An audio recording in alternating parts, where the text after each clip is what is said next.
Good morning, John. At the very first VidCon, I was being interviewed by a television reporter who at one point was surprised by something I said, and she said to me, "You can make money on YouTube? How does that work?" And I was a little tired, and I was also like super high on VidCon. Like, I was so excited about online video and all this stuff that had come together, and so like I did not censor myself well. I said something to the effect of, advertising.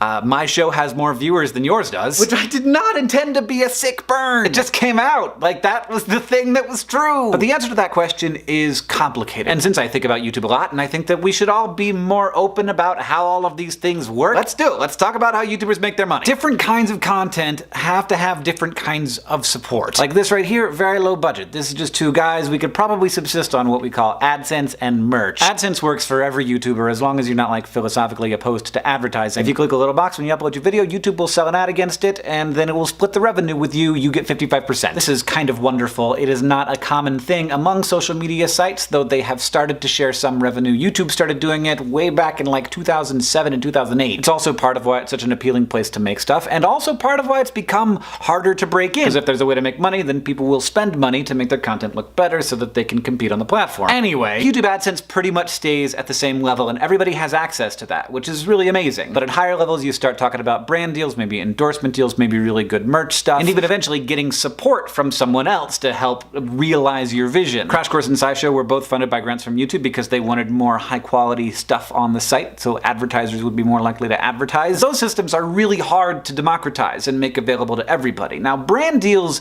are a little bit different. They have started to be available to creators sort of in the middle class. Brand deal is basically anytime somebody pays you to talk about something in a video, whether that's like an audible.com call out at the end, or it could be a big elaborate production and your entire video is about the topic that the brand wants you to talk about. YouTube advertising is available to everybody and it comes in and you don't have to worry about whether or not it's going to come in, but it's a really low rate. In order to supplement income, a lot of YouTubers, in addition to having, regular jobs, also live in Los Angeles, where it's easier to get gigs acting or hosting in TV commercials or shows. And if you have more social media followers these days, it can be easier to get that kind of work, which is interesting. Some YouTubers also make money by touring, whether they're comedians or musicians. Sometimes creators will license their content to other platforms. Sometimes videos go on TV and you can make some money that way. And then you have some creators like Rooster Teeth building their own subscription platforms. And then if you don't want to make people subscribe, you can also ask them to subscribe through services like Patreon, which is extremely important for shows like Sexplanations, for example, that gets really bad YouTube ad rates because advertisers don't want to be next to the word sex. Without the support of Patreon patrons, that show couldn't happen at all. The thing to remember is that different kinds of content work better with different kinds of monetization. Unlike what I said to that lady at VidCon 2010, it's not simple. It's gotten a lot more difficult to make your way on this platform, and it has become more complicated, which is one of the reasons why I recently started a thing called the Internet Creators Guild, with the goal of being a resource to connect creators together, to give them information, and